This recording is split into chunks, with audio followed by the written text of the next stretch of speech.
What's up, y'all? Recently, I was looking for some games to play because it's summer and I don't got class, and I came across Persona 5. I first played Persona 5 back when I was a freshman in high school, and I remember absolutely loving it. I'm now a junior going into my senior year of college, so I thought I'd give it a try again, because you know, when you ain't watch or play something in so long, it still feels brand new again, even though you kind of remember the big moments and shit. When I first booted it up, I'm not gonna lie, I felt like I was that freshman again with his setup in his tiny closet, and it's 2 a.m., and I got class in the morning, and I know I gotta sleep, but I gotta beat Kamoshida while he's doing some bullshit. Anyways, I finished the game again and fell in love with it all over again. With the combat, the social link system, the calendar system, the characters. I mean, these are my top 5 favorite games of all time, man. Especially with how amazing the story is and how it's built. I mean, I don't have to say how good the game is. The numbers speak for themselves. However, when I finished the game, I was left with the same empty feeling I had when I finished it years ago. And I was left with wanting more. So I'm scrolling through Steam and Persona 5 Phantom X is recommended to me. And boy, oh boy, do I regret clicking install. Not because it's a spin-off, but because I feel it misses what makes Persona special.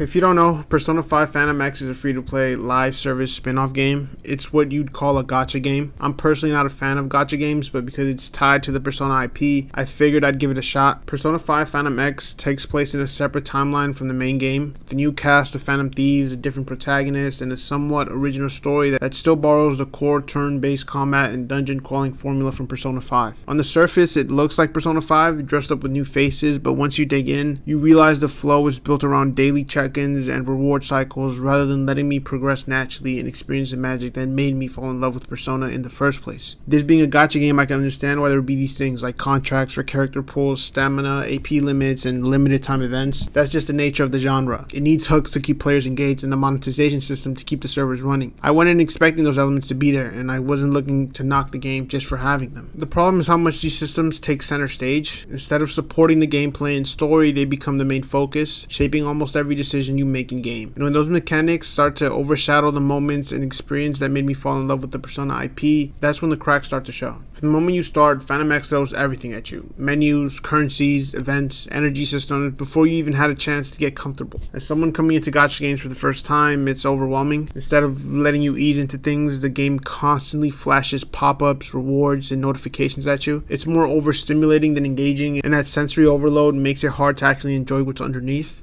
The combat will look familiar if you played Persona before, but it's been simplified, like less about strategy and more about making sure your numbers are high enough to steamroll fights. Progression is tied heavily to upgrading materials and currencies instead of natural gameplay, and with new content and characters dropping so fast, which you invest in today could be irrelevant tomorrow. Story-wise, it leans hard on familiar beats and familiar faces, but it doesn't give the new characters enough time to make you care. Scenes fly by, and without breathing room, it's tough to form any real connection. It still has the style and presentation you'd expect from the Persona IP, but the design philosophy is totally different. Instead of pulling you into its world, Phantom X keeps shoving the next task, the next timer, the next reward in your face. For a first-time gacha player, that constant push isn't just tiring, it completely drowns out the magic that made me fall in love with Persona in the first place. Something about this Persona world just feels so empty and soulless. Like, all the style and branding are there, but the heart that made it special has been stripped out. The environments look right, the music hits, the characters move like they should, but it's all wrapped in a loop that's more about keeping you logged in than pulling you into a story worth caring about. It's Persona in appearance but not in spirit. The game also doesn't go without its controversies. There's apparently a review bombing after launch over how global players were being treated compared to those on the Chinese servers. Players quickly noticed that the rewards in the Western version were noticeably worse. Fewer gems for maintenance downtime, no redemption codes like the Chinese version had already received, and certain new characters not being added to the standard banner after release. The frustration boiled over when people realized these changes might be tied to the game's accelerated global roadmap, which pushes content out faster to catch up with China but doesn't increase the rewards to match that pace. For many, it felt like being treated as second-hand citizens, and the response was clear. Steam reviews dropped to mixed, the Google Play rating tanked to